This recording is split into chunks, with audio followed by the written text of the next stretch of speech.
ओम श्री केशवाय नमः। आप सभी पर भगवान राधा कृष्ण की कृपा सदा सर्वदा बनी रहे। आज के वीडियो में आप रसपान करेंगे आषाढ़ मास महात्म्य के अध्याय 10 की कथा का। सत्य जी ने भीष्म जी से कहा, राजन, पूर्व काल में स्वयं भगवान ने जब रघुवंश में अवतार लिया था तब वहाँ वे श्री राम नाम से विख्यात हुए। तब उन्होंने लंका में जाकर रावण को मारा और देवताओं का कार्य किया था। इसके बाद जब वे वन से लौटकर पृथ्वी के राज्य सिंहासन पर स्थित हुए, उस समय उनके दरबार में अगस्त्य आदि बहुत से महात्मा ऋषि उपस्थित हुए। महर्षि अगस्त्य जी की आज्ञा से द्वारपाल ने तुरंत जाकर महाराज को ऋषियों के आगमन की सूचना दी। सूर्य के समान तेजस्वी महर्षियों को द्वार पर आया जान श्री रामचंद्र जी ने द्वारपाल से कहा, तुम शीघ्र ही उन्हें भीतर ले आओ। श्री राम की आज्ञा से द्वारपाल ने उन मुनियों को सुख पूर्वक महल के भीतर पहुंचा दिया। उन्हें आया देख रघुनाथ जी हाथ जोड़कर खड़े हो गए और उनके चरणों में प्रणाम करके उन्होंने उन सबको आसनों पर बिठाया। तदंतर पुरोहित वशिष्ठ जी ने पादम, अर्घ्य और आचमन्य निवेदन करके उनका आतिथ्य सत्कार किया। तत्पश्चात श्री रामचंद्र जी ने जब उनसे कुशल समाचार पूछा तब वे वेद वेता महर्षि अगस्त्य को आगे करके इस प्रकार बोले, महाबाहो, आपके प्रताप से सर्वत्र कुशल है। रघुनंदन, बड़े सौभाग्य की बात है कि शत्रु दल का संहार करके लौटे हुए आपको हम लोग सकुशल देख रहे हैं। कुलघाती पापी एवं दुरात्मा रावण ने आपकी पत्नी को हर लिया था। वे उन्हीं के तेज से मारा गया। आपने उसे युद्ध में मार डाला।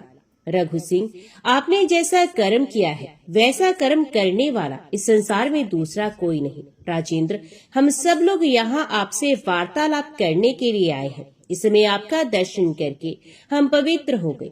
आपके दर्शन से हम वास्तव में आज तपस्वी हुए हैं। आपने सबसे शत्रुता रखने वाले रावण का वध करके हमारे आंसू पोंछे हैं और हम सब लोगों का अभय दान किया है। काकुस, आपके पराक्रम की कोई थाह नहीं है। आपकी विजय से वृद्धि हो रही है। ये बड़े आनंद की बात है। हमने आपका दर्शन और आपके साथ संभाषण कर लिया। अब हम लोग अपने अपने आश्रम को जाएंगे। रघुनंदन, अब भविष्य में कभी हमारे आश्रम पर पधारिएगा। ऐसा कहकर वे मुनि उसी समय अंतर्ध्यान हो गए। उनके चले जाने पर धर्मात्माओं में श्रेष्ठ श्री रामचंद्र जी ने सोचा, अहो, मुनि अगस्त्य ने मेरे सामने जो ये प्रस्ताव रखा कि रघुनंदन फिर कभी मेरे आश्रम पर भी आना, तब अवश्य ही मुझे महर्षि अगस्त्य के यहाँ जाना चाहिए और देवताओं की कोई गुप्त बात हो तो उसे सुनना चाहिए, अथवा यदि वे कोई दूसरा काम बताए तो उसे भी करना चाहिए। ऐसा विचार कर महात्मा रघुनाथ जी उन्हें प्रजा पालने में लग गए। एक दिन बूढ़ा ब्राह्मण जो उसी प्रांत का रहने वाला था अपने मरे हुए पुत्र को लेकर राजद्वार पर आया और इस प्रकार कहने लगा, बेटा, मैंने पूर्व जन्म में ऐसा कौन सा पाप किया है जिससे तुझ इकलौते पुत्र को आज मैं मौत के मुख में पड़ा देख रहा हूँ। निश्चय ही ये महाराज श्री राम का ही कोई दोष है जिसके कारण तेरी मृत्यु इतनी जल्दी आ गई है। रघुनंदन, अब मैं भी स्त्री सहित प्राण त्याग दूंगा। फिर आपको बाल हत्या, ब्रह्म हत्या और स्त्री हत्या 3 पाप लगेंगे। रघुनाथ जी ने उस ब्राह्मण की दुख और शोक से भरी सारी बात सुनी। फिर उसे चुप कराकर महर्षि वशिष्ठ जी से पूछा, गुरुदेव, ऐसी अवस्था में इस अवसर पर मुझे क्या करना चाहिए? इस ब्राह्मण की कही हुई बात सुनकर मैं किस प्रकार अपने दोष का मार्जन करूं? कैसे इस बालक को जीवन दान दूं? इतने में ही देवी श्री नारद वहां आ पहुंचे। वे वशिष्ठ के सामने खड़े हो अन्य ऋषियों के समीप महाराज श्री राम से बोले, रघुनंदन, इस बालक की जिस प्रकार अकाल मृत्यु हुई है उसका कारण बताता हूँ, सुनिए। पहले सतयुग में सब और ब्राह्मणों की ही प्रधानता थी। कोई ब्राह्मणेतर पुरुष तपस्वी नहीं होता था। उस समय सभी अकाल मृत्यु से रहित और चिरंजीवी होते थे। फिर त्रेता युग आने पर ब्राह्मण और क्षत्रिय दोनों की प्रधानता हो जाती है। दोनों ही तप में प्रवृत्त होते हैं। द्वापर में वैश्यों में तपस्या का प्रचार हो जाता है। ये तीनों युगों के धर्म की विशेषता है। इन तीनों युगों में शूद्र जाति का मनुष्य तपस्या नहीं कर सकता। केवल कलयुग में शूद्र जाति को भी तपस्या का अधिकार हो सकता है। राजन, इस समय आपके राज्य की सीमा पर एक खोटी बुद्धि वाला शूद्र अत्यंत कठोर तप कर रहा है। उसी के शास्त्र विरुद्ध आचरण के प्रभाव से इस बालक की मृत्यु हुई है।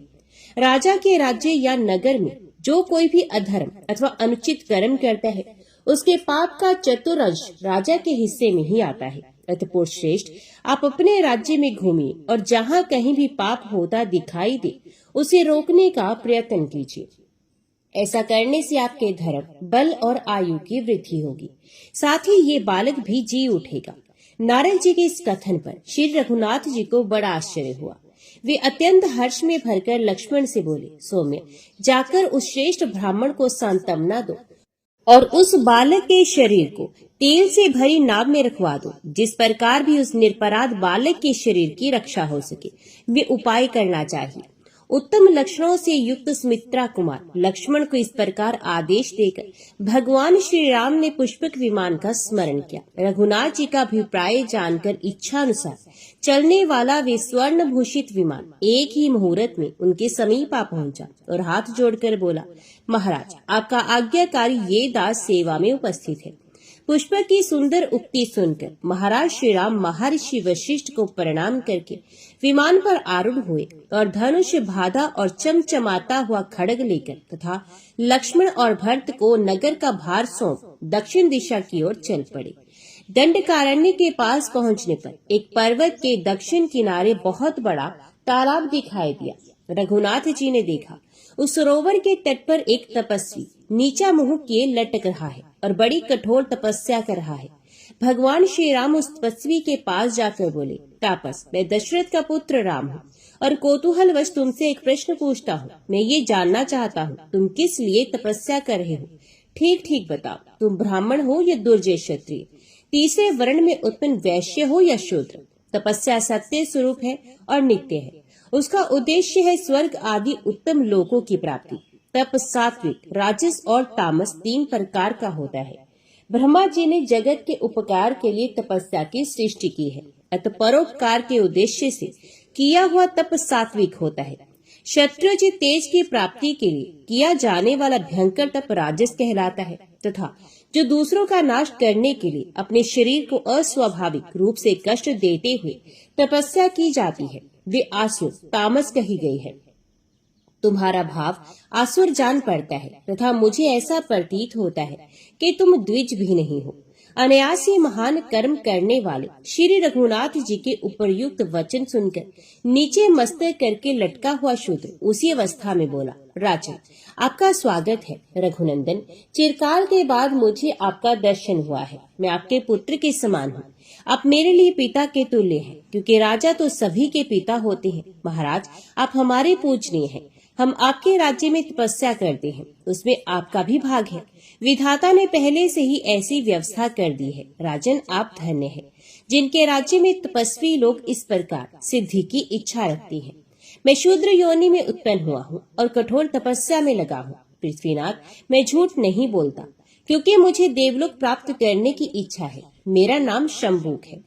वे इस प्रकार बातें कर ही रहा था कि श्री रघुनाथ जी ने म्यान से चमचमाती हुई तलवार निकाली और उसका उज्जवल मस्तक धड़ से अलग कर दिया। उस शूद्र के मारे जाने पर इंद्र और अग्नि आदि देवता साधु साधु कहकर बारंबार श्री रामचंद्र जी की प्रशंसा करने लगे। आकाश से श्री रामचंद्र जी के ऊपर वायु देवता के छोड़े हुए दिव्य फूलों की सुगंध भरी वृष्टि होने लगी। जिस क्षण ये शूद्र मारा गया, ठीक उसी समय वे बालक भी जी उठा। तदंतर देवता लोग अपने बहुत से विमानों के साथ वहां से चल दिए। श्री रामचंद्र जी ने भी शीघ्र ही महर्षि अगस्त्य के तपोवन की ओर प्रस्थान किया। फिर श्री रघुनाथ जी पुष्पक विमान से उतरे और मुनि श्रेष्ठ अगस्त्य को प्रणाम करने के लिए उनके समीप गए। श्री राम बोले, हे मुनि श्रेष्ठ, मैं दशरथ का पुत्र राम आपको प्रणाम करने के लिए सेवा में उपस्थित हुआ हूँ। आप अपनी सौम्य दृष्टि से मेरी ओर निहारिए। इतना कहकर उन्होंने बारंबार मुनि के चरणों में प्रणाम किया और कहा, भगवान, मैं शंभूक नामक शूद्र का वध करके आपका दर्शन करने की इच्छा से यहाँ पर आया हूँ। कहिए, आपके शिष्य कुशल से तो है ना? इस वन में कोई उपद्रव तो नहीं है? अगस्त्य जी बोले, हे राजन, आपका स्वागत है। जगत वंद्य सनातन परमेश्वर, आपके दर्शन से आज मैं इन मुनियों सहित पवित्र हो गया हूँ। आपके लिए ये अर्घ्य प्रस्तुत है, इसे स्वीकार कीजिए। आप अपने अनेकों उत्तम गुणों के कारण सदा सबके सम्मान पात्र हैं। मेरे हृदय में तो आप सदा ही विराजमान रहते हैं। अतः मेरे परम पूज्य हैं, आपने अपने धर्म से ब्राह्मण के मरे हुए बालक को जिला दिया। भगवान, आज रात को आप यहाँ मेरे पास रहिए। महामते, कल सवेरे आप पुष्पक विमान से अयोध्या को लौट जाइएगा। सौम्य, ये आभूषण विश्वकर्मा का बनाया हुआ है। ये दिव्य आभरण है और अपने दिव्य रूप एवं तेज से जगमगा रहा है। राजेंद्र, आप इसे स्वीकार करके मेरा प्रिय कीजिए, क्योंकि प्राप्त हुई वस्तु का पुण्य दान कर देने से महान फल की प्राप्ति बताई गई है। श्री राम ने कहा, ब्राह्मण, आपका दिया हुआ दान लेना मेरे लिए निंदा की बात होगी। क्षत्रिय जानबूझकर ब्राह्मण का दिया हुआ दान कैसे ले सकता है? ये बात आप मुझे बताइए। किसी आपत्ति के कारण मुझे कष्ट हो, ऐसी बात भी नहीं है। फिर दान कैसे लूं? इसे लेकर मुझे केवल दोष का भागी होना पड़ेगा, इसमें तनिक भी संदेह नहीं। ऋषि अगस्त्य बोले, श्री राम, प्राचीन सतयुग में जब अधिकांश मनुष्य ब्राह्मण ही थे तथा समस्त प्रजा राजा से हीन थी, एक दिन सारी प्रजा पुराण पुरुष ब्रह्मा जी के पास राजा प्राप्त करने की इच्छा से गई और कहने लगी, लोकेश्वर, जैसे देवताओं के राजा देवाधिदेव इंद्र है, उसी प्रकार हमारे कल्याण के लिए भी इस समय एक ऐसा राजा नियत कीजिए जिसे पूजा और भेंट देकर सब लोग पृथ्वी का उपभोग कर सके। तब देवताओं में श्रेष्ठ ब्रह्मा जी ने इंद्र सहित समस्त लोकपालों को बुलाकर कहा, तुम सब लोग अपने अपने तेज का अंश यहाँ एकत्रित करो। तब संपूर्ण लोकपालों ने मिलकर 4 भाग दिए। वे भाग अक्षय था, उसे अक्षय राजा की उत्पत्ति हुई। लोकपालों के उस अंश को ब्रह्मा जी ने मनुष्यों के लिए एकत्रित किया। उसी से राजा का प्रादुर्भाव हुआ, जो प्रजाओं के हित साधन में कुशल होता है। इंद्र के भाग से राजा सब पर हुकूमत चलाता है। वरुण के अंश से समस्त देहधारियों का पोषण करता है।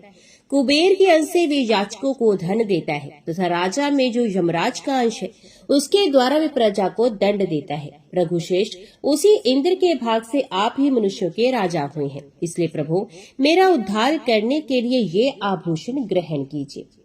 तब श्री रघुनाथ जी ने महात्मा अगस्त्य के हाथ से वे दिव्य आभूषण ले लिया, जो बहुत ही विचित्र था और सूर्य की तरह चमक रहा था। उसे लेकर वे निहारते रहे, फिर बारंबार विचार करने लगे, ऐसे रत्न तो मैंने विभीषण की लंका में भी नहीं देखे। इस प्रकार मन ही मन सोच विचार करने के बाद श्री रामचंद्र जी ने महर्षि अगस्त्य से उस दिव्य आभूषण की प्राप्ति का वृत्तांत पूछना आरंभ किया। श्री राम बोले, हे ब्राह्मण, ये रत्न तो बड़ा अद्भुत है, राजाओं के लिए ये भी अलभ्य ही है। आपको ये कहाँ से और कैसे मिल गया तथा किसने इस आभूषण को बनाया है? अगस्त्य जी ने कहा, रघुनंदन, पहले त्रेता युग में एक बहुत विशाल वन था। इसका व्यास 100 योजन का था, किंतु उसमें ना कोई पशु रहता था न पक्षी। उस वन के मध्य भाग में 4 कोस लंबी एक झील थी, जो हंस और कारंडव आदि पक्षियों से संकुल थी।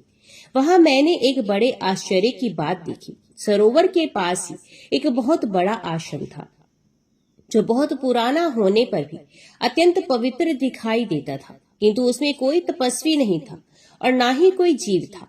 मैंने उस आश्रम में रहकर ग्रीष्म काल की एक रात्रि व्यतीत की। सवेरे उठकर सब तालाब की ओर चला तो रास्ते में मुझे एक बहुत बड़ा मुर्दा दिख पड़ा, जिसका शरीर अत्यंत रिष्ट पुष्ट था।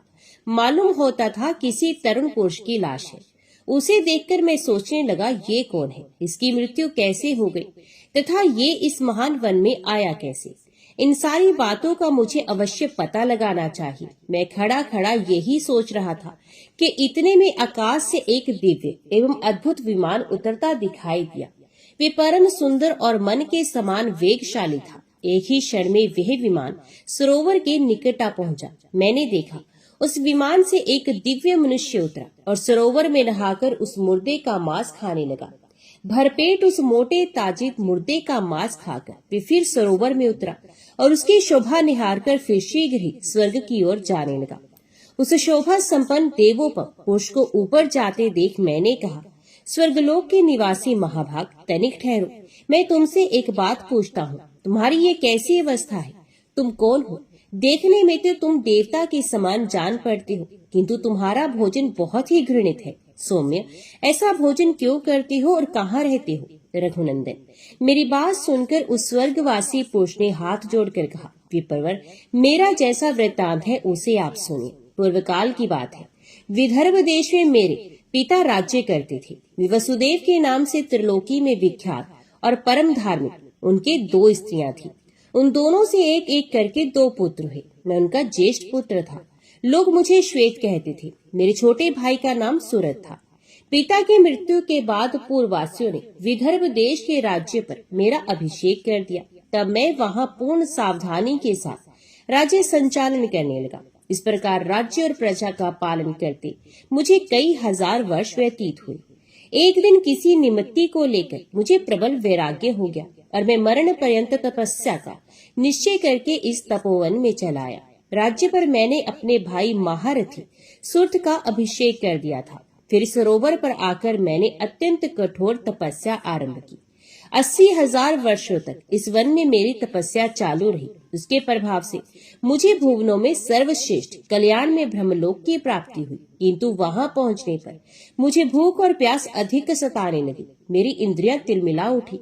मैंने त्रिलोकी के सर्वश्रेष्ठ देवता ब्रह्मा जी से पूछा, भगवान, ये लोग तो भूख और प्यास से रहित सुना गया है। ये मुझे किस कर्म का फल प्राप्त हुआ है कि भूख और प्यास यहाँ भी मेरा पिंड नहीं छोड़ती? देव, शीघ्र बताइए, मेरा आहार क्या है? महामुने, इस पर ब्रह्मा जी ने बहुत देर तक सोचने के बाद कहा, तात, पृथ्वी पर कुछ दान किए बिना यहाँ कोई वस्तु खाने को नहीं मिलती। तुमने उस जन्म में भीख मंगे को कभी भीख तक नहीं दी। जब तुम राजभवन में रहकर राज्य करते थे, उस समय भूल से या मोहवश तुम्हारे द्वारा किसी अतिथि को भोजन नहीं मिला। इसलिए यहाँ रहते हुए भी तुम्हें भूख और प्यास का कष्ट भोगना पड़ता है। राजेंद्र, भांति भांति के आहारों से जिसको तुमने भली भांति पुष्ट किया था, वे तुम्हारा उत्तम शरीर पड़ा हुआ है। उसी का मांस खाओ, उसी से तुम्हारी तृप्ति होगी। ब्रह्मा जी के ऐसा कहने पर मैंने पुनः उनसे निवेदन किया, प्रभु, अपने शरीर का भक्षण कर लेने पर भी फिर मेरे लिए दूसरा कोई आहार नहीं रह जाता जिससे शरीर की भूख मिट सके तथा जो कभी चुकने वाला ना हो। ऐसा कोई भोजन मुझे देने की कृपा कीजिए। तब ब्रह्मा जी ने कहा, तुम्हारा शरीर ही अक्षय बना दिया गया है। उसे प्रतिदिन खाकर तुम तृप्ति का अनुभव करते रहोगे। इस प्रकार अपने ही शरीर का मांस खाते जब तुम्हें 100 वर्ष पूरे हो जाएंगे, उसमें तुम्हारे विशाल एवं दुर्गम तपोवन में महर्षि अगस्त्य पधारेंगे। उनके आने पर तुम संकट से छूट जाओगे। राजर्षि, वे इंद्र से संपूर्ण देवताओं और असुरों का भी उद्धार करने में समर्थ है। फिर तुम्हारे इस घृणित आहार को छुड़ाना उनके लिए कौन सी बड़ी बात है? भगवान ब्रह्मा जी का ये कथन सुनकर मैं अपने शरीर के मांस का घृणित भोजन करने लगा। विप्रवर, ये कभी नष्ट नहीं होता तथा इससे मेरी पूर्ण तृप्ति भी हो जाती है। ना जाने कब वे मुनि इस वन में आकर मुझे दर्शन देंगे। यही सोचते हुए मुझे 100 वर्ष पूरे हो गए हैं। ब्राह्मण, अब अगस्त्य मुनि ही मेरे सहायक होंगे, ये बिल्कुल निश्चित बात है। राजा श्वेत का ये वचन सुनकर तथा उनके उस घृणित आहार पर दृष्टि डालकर मैंने कहा, अच्छा, तो तुम्हारे सौभाग्य से मैं आ गया। अब निस्संदेह तुम्हारा उद्धार करूंगा। तब वे मुझे पहचानकर दंड की भांति मेरे सामने पृथ्वी पर पड़ गए। ये देख मैंने उनसे उठा लिया और कहा, बताओ, मैं तुम्हारा कौन सा उपकार करूं? राजा बोले, ब्राह्मण, इस घृणित आहार से तथा जिस पाप के कारण ये मुझे प्राप्त हुआ है, उसे मेरा आज उद्धार कीजिए, जिससे मुझे अक्षय लोक की प्राप्ति हो सके। ब्रह्मऋषि, अपने उद्धार के लिए मैं ये दिव्य आभूषण आपकी भेंट करता हूँ। इसे लेकर मुझ पर कृपा कीजिए। रघुनंदन, उस स्वर्गवासी राजा की ये दुख भरी बातें सुनकर उसके उद्धार की दृष्टि से भी वे दान मैंने स्वीकार किया, लोभवश नहीं। उस आभूषण को लेकर ज्यों ही मैंने अपने हाथ पर रखा, उसी समय उनका वे मुर्दा शरीर अदृश्य हो गया। वे मेरी आज्ञा लेकर वे राजर्षि बड़ी प्रसन्नता के साथ विमान द्वारा ब्रह्मलोक को चले गए। इंद्र के समान तेजस्वी राजर्षि श्वेत ने ही मुझे ये सुंदर आभूषण दिया था और इसे देकर वे पाप से मुक्त हो गए थे। अगस्त्य जी के ये अद्भुत वचन सुनकर श्री रघुनाथ जी ने विस्मय के कारण पुनः प्रश्न किया, महामुने, वह वन जिसका विस्तार 100 योजन का था, पशु पक्षियों से रहित निर्जन, सूना और भयंकर कैसे हुआ? अगस्त्य जी बोले, राजन, पूर्व काल के सतयुग की बात है। वैवस्वत मनु इस पृथ्वी का शासन करने वाले राजा थे।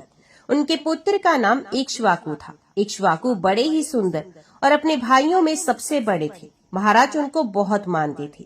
उन्होंने इक्ष्वाकु को भूमंडल के राज्य पर अभिषेक करके कहा, तुम पृथ्वी के राजवंशों के अधिपति सम्राट बनो।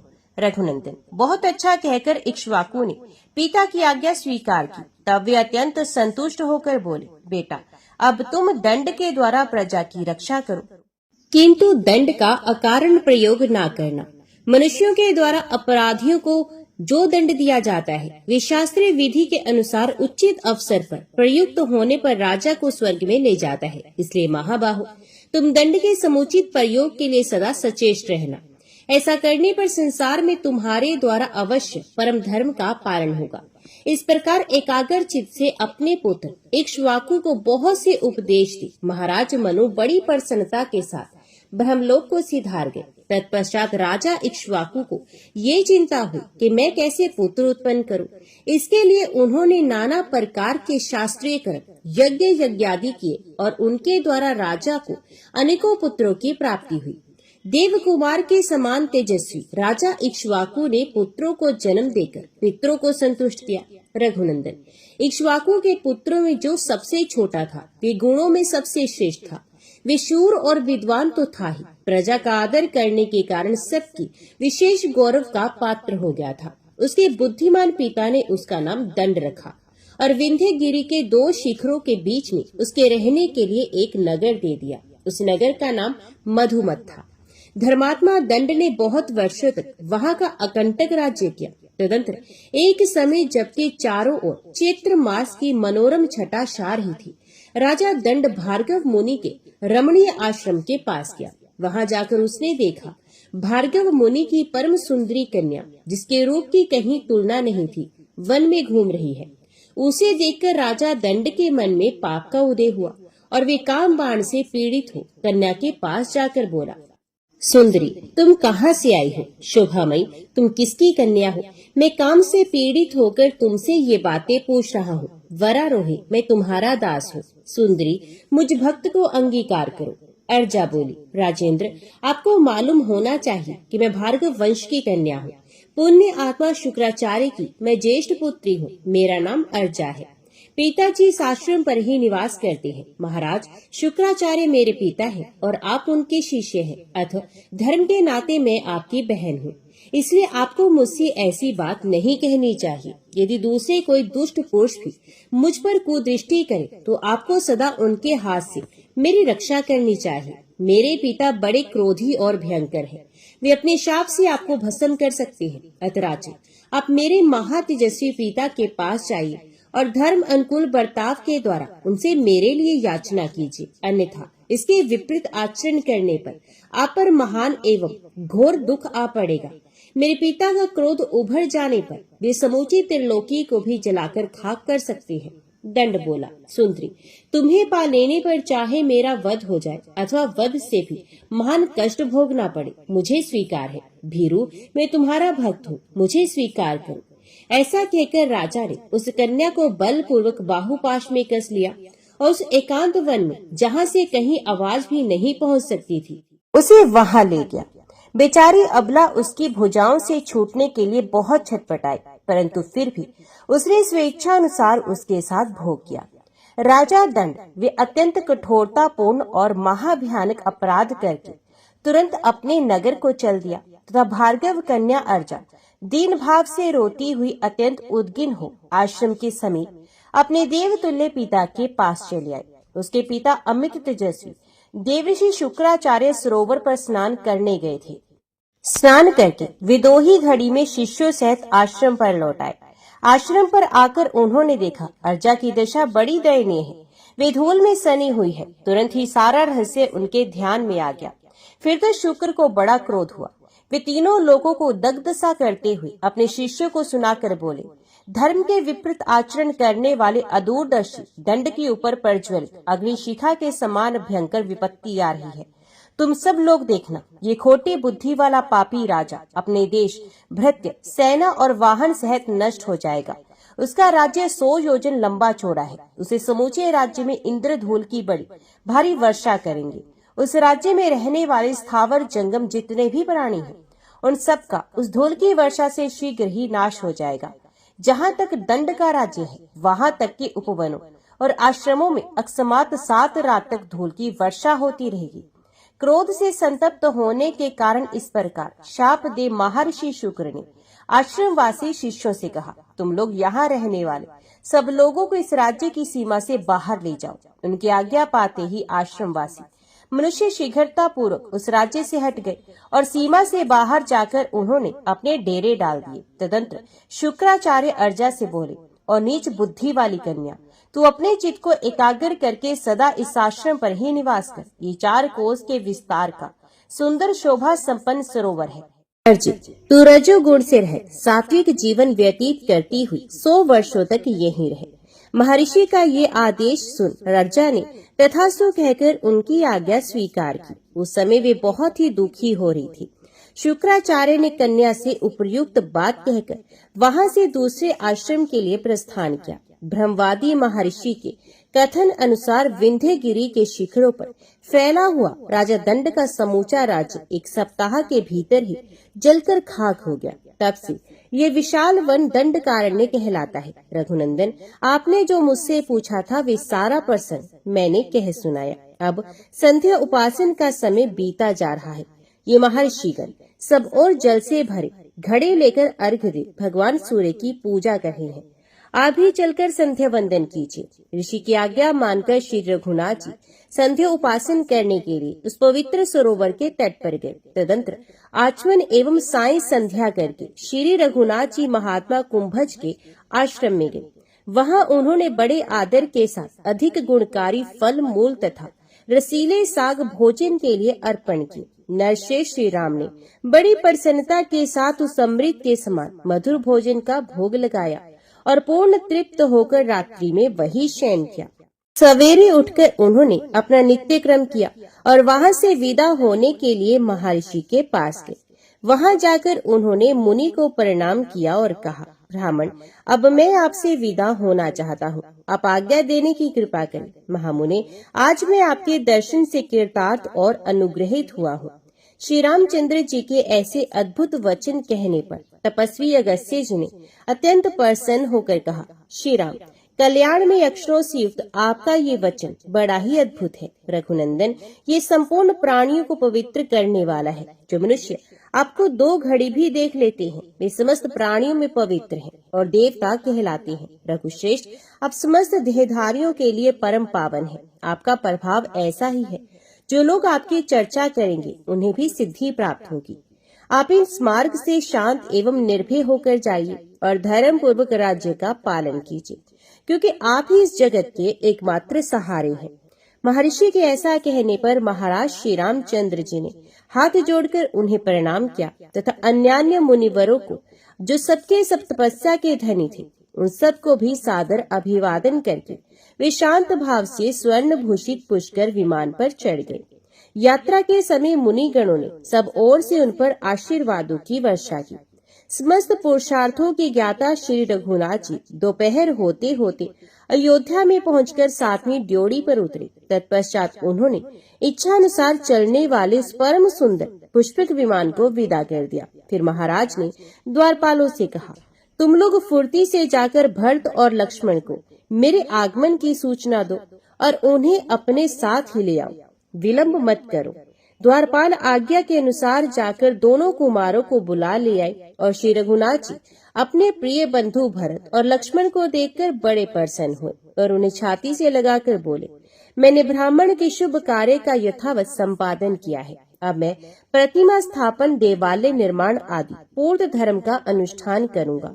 वीरों, मेरा कन्याकुब्ज देश में जाकर भगवान वामन की प्रतिष्ठा करने का विचार है।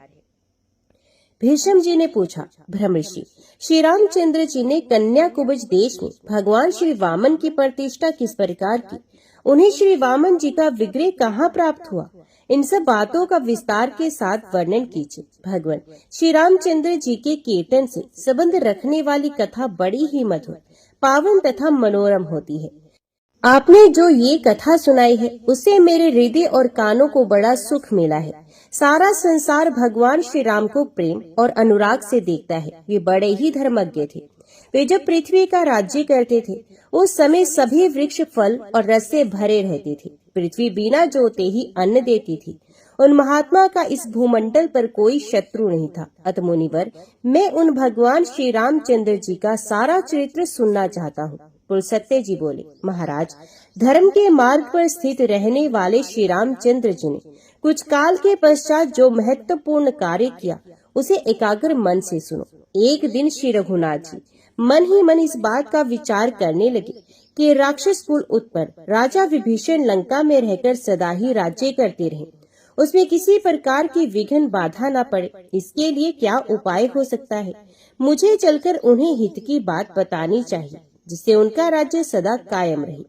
अमित तेजस्वी श्री रामचंद्र जी जब इस प्रकार विचार कर ही रहे थे, उसमें भरत जी वहां आए और श्री राम को विचार मगन देखकर यूं बोले, देव, आप क्या सोच रहे हैं? यदि कोई गुप्त बात ना हो तो मुझे बताने की कृपा करें। श्री रघुनाथ जी ने कहा, मेरी कोई भी बात तुमसे छिपाने योग्य नहीं है। तुम और महायशस्वी लक्ष्मण मेरे बाहरी प्राण हो। मेरे मन में इस समय सबसे बड़ी चिंता ये है कि विभीषण देवताओं के साथ कैसा बर्ताव करते हैं, क्योंकि देवताओं के हित के लिए ही मैंने रावण का वध किया था। इसलिए बस जहाँ विभीषण है वहाँ मैं जाना चाहता हूँ। लंकापुरी को देखकर राक्षस राज को उनके कर्तव्य का उपदेश करूंगा। भगवान श्री राम के ऐसा कहने पर हाथ जोड़कर खड़े हुए भरत ने कहा, मैं भी आपके साथ चलूंगा। श्री रघुनाथ जी बोले, महाबाहु, अवश्य चलो। फिर वे लक्ष्मण से बोले, वीर, तुम नगर में रहकर हम दोनों के लौटने तक इसकी रक्षा करना। लक्ष्मण को इस प्रकार आदेश देकर कौशल्या का आनंद बढ़ाने वाले श्री रामचंद्र जी ने पुष्पक विमान का स्मरण किया। विमान के आ जाने पर वे दोनों भाई उस पर आरूढ़ हुए। सबसे पहले वे विमान गंधार देश में गया। वहां भगवान ने भरत के दोनों पुत्रों से मिलकर उनकी राजनीति का निरीक्षण किया। इसके बाद पूर्व दिशा में जाकर वे लक्ष्मण के पुत्रों से मिले। उनके नगरों में 6 रातें व्यतीत करके दोनों भाई राम और भरत दक्षिण दिशा की ओर चले। गंगा यमुना के संगम स्थान प्रयाग में जाकर महर्षि भारद्वाज को प्रणाम करके वे अत्रि मुनि के आश्रम पर गए। वहां अत्रि मुनि से बातचीत करके दोनों भाइयों ने जिन स्थान की यात्रा की, जिन स्थान में प्रवेश करते हुए श्री रामचंद्र जी बोले, भरत, यही वे स्थान है जहां दुरात्मा रावण ने गृधराज जटायु को मारकर सीता का हरण किया था। जटायु हमारे पिताजी के मित्र थे। इस स्थान पर हम लोगों का दुष्ट बुद्धि वाले कबंध के साथ महान युद्ध हुआ था। कबंध को मारकर हमने उसे आग में जला दिया था। मरते समय उसने बताया था कि सीता रावण के घर में है। उसने ये भी कहा कि आप ऋषिमुख पर्वत पर जाइए, वहाँ सुग्रीव नाम के वानर रहते हैं, ये आपके साथ मित्रता करेंगे। वही ये पंपा सरोवर है जहाँ शबरी नाम की तपस्विनी रहती थी। यही वे स्थान है जहाँ सुग्रीव के लिए मैंने वाली को मारा था। वीर, वाली की राजधानी किष्किंधापुरी ये दिखाई दे रही है। इसी में धर्मात्मा वानर राज सुग्रीव अन्यान्य वानरों के साथ निवास करते हैं। सुग्रीव उस समय अपने सभा भवन में विराजमान थे। इतने में ही भरत और श्री रामचंद्र जी किष्किंधापुरी में जा पहुँचे। उन दोनों भाइयों को उपस्थित देख सुग्रीव ने उनके चरणों में प्रणाम किया। फिर उन दोनों भाइयों को सिंहासन पर बिठाकर सुग्रीव ने अर्घ्य निवेदन किया और साथ ही अपने आप को भी उनके चरणों में अर्पित कर दिया। इस प्रकार जब परम धर्मात्मा श्री रघुनाथ जी सभा में विराजमान हुए, तब अंगद, हनुमान, नल, नील, पाटल और ऋषराज जामवान आदि सभी वानर वीर सेनाओं सहित वहां आए। अंतपुर की सभी स्त्रियां, रुमा और तारा आदि भी उपस्थित हुई। सबको अनुपम आनंद प्राप्त हुआ। सब लोग भगवान को साधुवाद देने लगे और सबने भगवान का दर्शन करके प्रेम अश्रुओं से गदगद हो उन्हें प्रणाम किया। सुग्रीव बोले, महाराज, आप दोनों ने किस कार्य से यहाँ पधारने की कृपा की है, ये शीघ्र बताइए। सुग्रीव के इस प्रकार पूछने पर श्री रामचंद्र जी की आज्ञा से भरत ने लंका यात्रा की बात बताई। तब सुग्रीव ने कहा, मैं भी आप दोनों के साथ राक्षस राज विभीषण से मिलने के लिए लंकापुरी में चलूंगा। सुग्रीव के ऐसा कहने पर श्री रघुनाथ जी ने कहा, चलो। फिर सुग्रीव, श्री राम और भरत ये तीनों पुष्पक विमान पर बैठे। तुरंत ही वे विमान समुद्र से उत्तर तट पर जा पहुंचा। उस समय श्री राम ने भरत से कहा, यही वे स्थान है जहाँ राक्षस राज विभीषण अपने 4 मंत्रियों को साथ लेकर प्राण बचाने के लिए मेरे पास आए थे। उसी समय लक्ष्मण ने लंका के राज्य पर उनका अभिषेक किया था। यहाँ मैं समुद्र के इस पार 3 दिन तक इस आशा से ठहरा रहा कि ये मुझे दर्शन देगा और सागर का पुत्र होने के नाते अपना कुटुंबी समझकर मेरा कार्य करेगा, किंतु तब तक इसने मुझे दर्शन नहीं दिया। ये देखकर चौथे दिन मैंने बड़े वेग से धनुष चढ़ाकर हाथ में दिव्यास्त्र ले लिया। ये देख समुद्र को बड़ा भय हुआ और वे शरणार्थी होकर लक्ष्मण के पास पहुंचा। सुग्रीव ने भी बहुत अनुनय विनय की और कहा, प्रभु इसे क्षमा कर दीजिए। तब मैंने वह बाण मरुदेश में फेंक दिया। इसके बाद समुद्र ने मुझसे कहा, रघुनंदन आप मेरे ऊपर पुल बांधकर जलराशि से पूर्ण महासागर के पार चले जाइए। तब मैंने वरुण के निवास स्थान समुद्र पर ये महान पुल बांधा था। श्रेष्ठ वानरों ने मिलकर 3 ही दिनों में ये कार्य पूरा किया था। पहले दिन उन्होंने 14 योजन तक पुल बांधा, दूसरे दिन 36 योजन तक और तीसरे दिन 100 योजन तक का पूरा पुल तैयार कर दिया। देखो ये लंका दिखाई दे रही है। इसका परकोटा और नगर द्वार सब सोने के बने हैं। यहाँ वानर वीरों ने बहुत बड़ा घेरा डाला था। यहाँ नील ने राक्षस श्रेष्ठ प्रहस्त का वध किया था। इसी स्थान पर हनुमान जी ने धूम्राक्ष को मार गिराया था। यहीं सुग्रीव ने महोदर और अतिकाय को मौत के घाट उतारा था। इसी स्थान पर मैंने कुंभकर्ण को और लक्ष्मण ने इंद्रजीत को मारा था तथा यही मैंने राक्षस राज दशग्रीव का वध किया था। यहाँ लोक पितामह ब्रह्मा जी मुझसे वार्तालाप करने के लिए पधारे थे। उनके साथ पार्वती सहित त्रिशूलधारी भगवान शंकर भी आए थे। हमारे पिता महाराज दशरथ भी स्वर्गलोक से यहाँ पधारे थे। जानकी की शुद्धि चाहने वाले उन सभी लोगों के समक्ष सीता ने इस स्थान पर अग्नि में प्रवेश किया था और वे सर्वदा शुद्ध प्रमाणित हुई थी। लंकापुरी के अधिष्ठाता देवताओं ने भी सीता की अग्नि परीक्षा देखी थी। पिताजी की आज्ञा से मैंने सीता को स्वीकार किया। उसके बाद महाराज ने मुझसे कहा, बेटा अब अयोध्या को जाओ।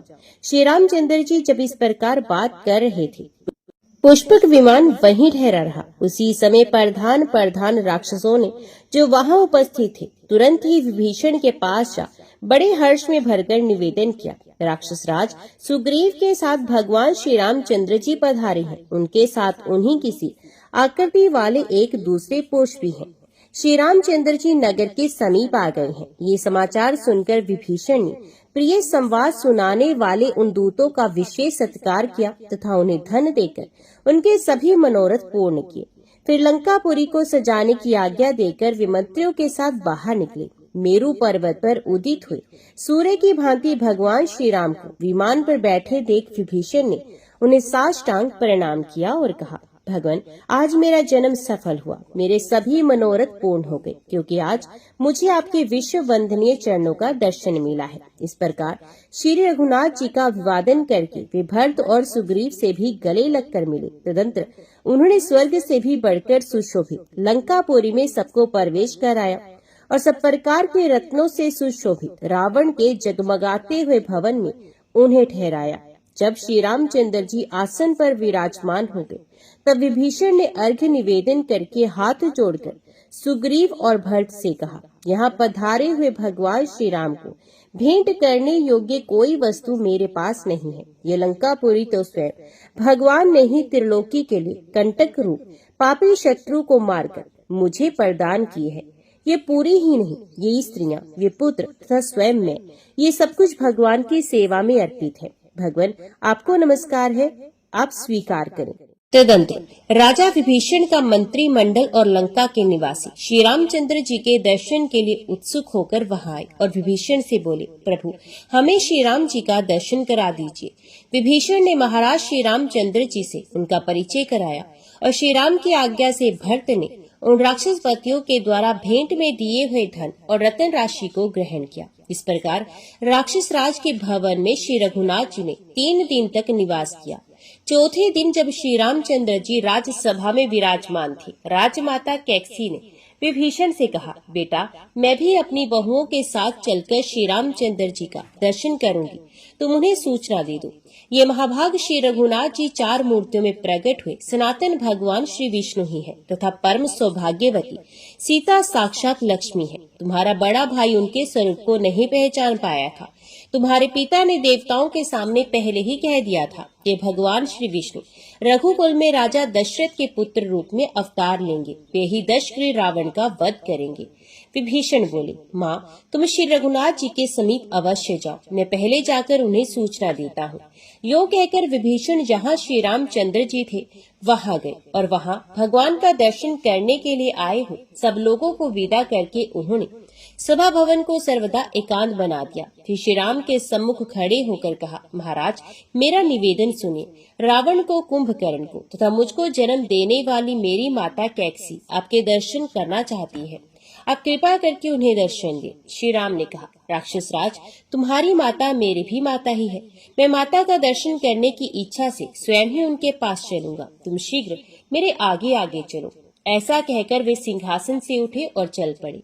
कैकसी के पास पहुंचकर उन्होंने मस्तक पर अंजलि बांध उसे प्रणाम करते हुए कहा, देवी, मैं आपको प्रणाम करता हूँ। मित्र की माता होने के नाते आप धर्मत मेरी माता है। जैसे कौशल्या मेरी माता है, उसी प्रकार आप भी हैं। कैकसी बोली, वत्स, तुम्हारी जय हो। तुम चिरकाल तक जीवित रहो। वीर, मेरे पति ने कहा था कि भगवान श्री विष्णु देवताओं का हित करने के लिए रघुकुल में मनुष्य रूप से अवतार लेंगे। वे रावण का विनाश करके विभीषण को राज्य प्रदान करेंगे। वे दशरथ नंदन श्री राम बाली का वध और समुद्र पर पुल बांध आदि का कार्य भी करेंगे। इस समय स्वामी के वचनों का स्मरण करके मैंने तुम्हें पहचान लिया। सीता लक्ष्मी है, तुम श्री विष्णु हो और वानर देवता है। अच्छा बेटा, तुम्हें अमर यश प्राप्त हो।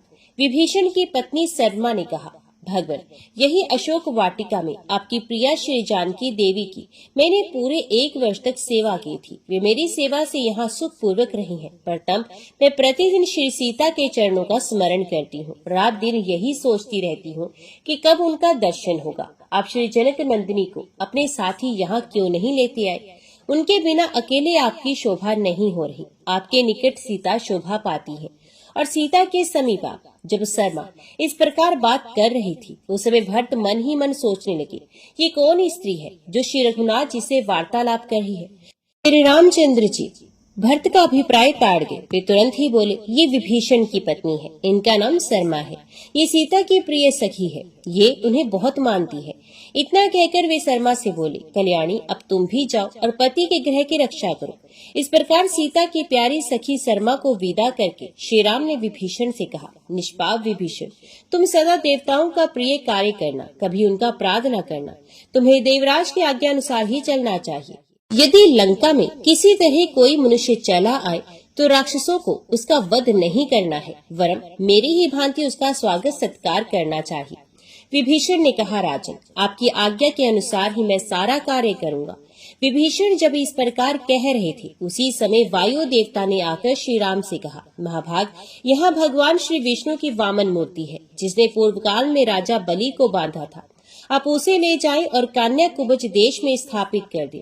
वायु देवता के प्रस्ताव में श्री रामचंद्र जी की सम्मति जान विभीषण ने श्री वामन भगवान के विग्रह को सब प्रकार के रत्नों से विभूषित किया और लाकर भगवान श्री राम को समर्पित कर दिया। फिर उन्होंने इस प्रकार कहा, रघुनंदन, जिस समय मेघनाथ ने इंद्र को परास्त किया था, उसमें विजय चिन्ह के रूप में वे इस वामन मूर्ति को इंद्रलोक से उठा लाया था। देवदेव, अब आप इन भगवान को ले जाइए और यथास्थान इन्हें स्थापित कीजिए। तथास्तु कहकर श्री रघुनाथ जी पुष्पक विमान पर आरूढ़ हुए। उनके पीछे असंख्य धन, रतन और देवश्रेष्ठ वामन जी को लेकर सुग्रीव और भरत भी विमान पर चढ़े। आकाश में जाते समय श्री राम ने विभीषण से कहा, तुम यहीं रहो।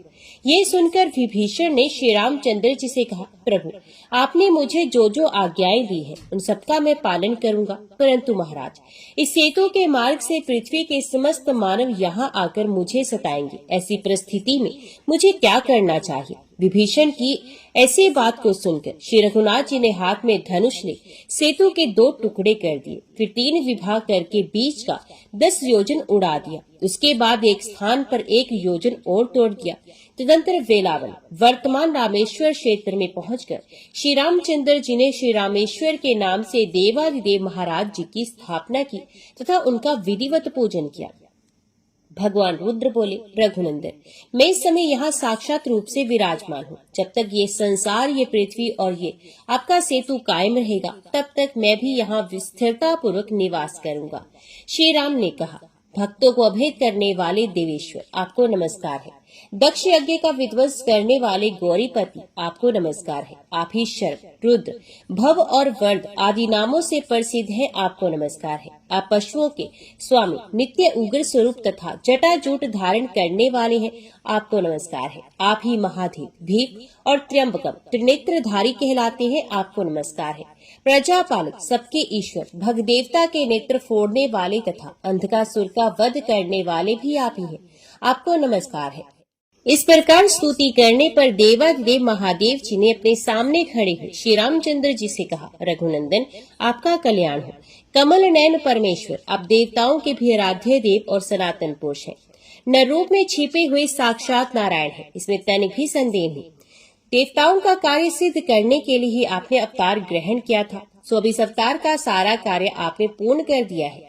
आपके बनाए हुए मेरे स्थान पर समुद्र के समीप आकर जो मनुष्य मेरा दर्शन करेंगे वे यदि महापापी होंगे तो भी उनके सारे पाप नष्ट हो जाएंगे। ब्रह्मत्या आदि जो कोई भी घोर पाप है वे मेरे दर्शन मात्र से नष्ट हो जाते हैं, इसमें अन्यथा विचार करने की आवश्यकता नहीं है। अच्छा, अब आप जाइए और गंगा जी के तट पर भगवान श्री वामन की स्थापना कीजिए। पृथ्वी के 8 भाग करके उन्हें पुत्रों को सौंप दीजिए और स्वयं अपने परम धाम को पधारिए। भगवान आपको नमस्कार है। तदंतर श्री रामचंद्र जी भगवान शंकर को प्रणाम करके वहां से चले गए। ऊपर ही ऊपर जब वे पुष्कर तीर्थ के सामने पहुंचते उनके विमान की गति रुक गई। अब वे आगे नहीं बढ़ पाता था। तब श्री रामचंद्र जी ने कहा, सुग्रीव, इस निराधार आकाश में स्थित होकर भी ये विमान कैसे आबद्ध हो गया है? इसका कुछ कारण अवश्य होगा, तुम नीचे जाकर पता लगाओ। श्री रघुनाथ जी ने आज्ञा अनुसार सुग्रीव विमान से उतरकर जब पृथ्वी पर आए तो क्या देखते हैं कि देवताओं, सिद्धों और ब्रह्मऋषियों के समुदाय के साथ चारों वेदों से भगवान ब्रह्मा जी विराजमान है। ये देख वे विमान पर जाकर श्री रामचंद्र जी से बोले, भगवान, यहाँ समस्त लोकों के पितामह ब्रह्मा जी लोकपालों, वसुओं, आदित्यों, अमृत गणों के साथ विराजमान है, इसलिए पुष्पक विमान उन्हें लांघकर नहीं जा रहा। तब श्री रामचंद्र जी स्वर्ण भूषित पुष्पक विमान से उतरे और देवी गायत्री के साथ बैठे हुए भगवान ब्रह्मा को साष्टांग प्रणाम किया। इसके बाद वे प्रणत भाव से उनकी स्तुति करने लगे। ब्रह्मवेत्ताओं में श्रेष्ठ ब्रह्मा जी की स्तुति की गई। तब वे विनीत भाव से खड़े हुए श्री रामचंद्र जी का हाथ पकड़कर बोले, रघुनंदन, आप साक्षात श्री विष्णु हैं। देवताओं का कार्य करने के लिए आप इस पृथ्वी पर मनुष्य रूप में अवतीर्ण हुए हैं। प्रभु, आप देवताओं का संपूर्ण कार्य कर चुके हैं। अब गंगा जी के दक्षिण किनारे श्री पावन भगवान की प्रतिमा को स्थापित करके आप अयोध्यापुरी को लौट जाइए और वहाँ से परम धाम को सिधारिए। ब्रह्मा जी की आज्ञा पाकर श्री रामचंद्र जी ने उन्हें प्रणाम किया और पुष्पक विमान पर चढ़कर वहां से मथुरापुरी की यात्रा की। वहां पुत्र और स्त्री सहित शत्रुघ्न जी से मिलकर श्री रामचंद्र जी भरत और सुग्रीव के साथ बहुत संतुष्ट हुए। शत्रुघ्न ने भी अपने भाइयों को उपस्थित देख उनके चरणों में मस्तक झुकाकर प्रणाम किया। उनके 5 अंग, दोनों हाथ, दोनों घुटने और मस्तक धरती का स्पर्श करने लगे। श्री रामचंद्र जी ने भाई को उठाकर छाती से लगा लिया। तदनंतर भरत और सुग्रीव भी शत्रुघ्न से मिले।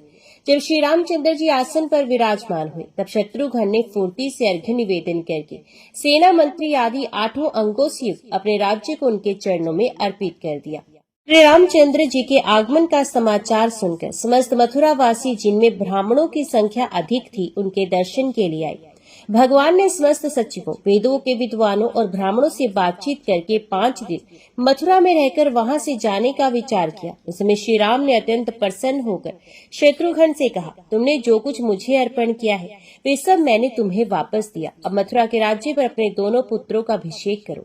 ऐसा कहकर भगवान श्री राम वहां से चल दिए और दोपहर होते होते गंगा तट पर महोदय तीर्थ पर जा पहुंचे। वहां भगवान वामन जी को स्थापित करके वे ब्राह्मणों एवं भावी राजाओं से बोले, ये मैंने धर्म का सेतु बनाया है जो ऐश्वर्य एवं कल्याण की वृद्धि करने वाला है। समय अनुसार इसका पालन करते रहना चाहिए, किसी प्रकार इसका उल्लंघन करना उचित नहीं। इसके बाद भगवान श्री राम वानरराज सुग्रीव को किष्किंधा भेजकर अयोध्या लौट आए और पुष्पक विमान से बोले, अब तुम्हें यहाँ आने की आवश्यकता नहीं होगी। जहाँ धन के स्वामी कुबेर है वहीं रहना। तदनंतर श्री रामचंद्र जी संपूर्ण कार्यों से निर्वृत्त हो गए। अब उन्होंने अपने लिए कोई कर्तव्य शेष नहीं समझा। बेशक इस प्रकार मैंने श्री राम की कथा के प्रसंग से भगवान श्री वामन के प्राकट्य की वार्ता भी तुम्हें कह दी।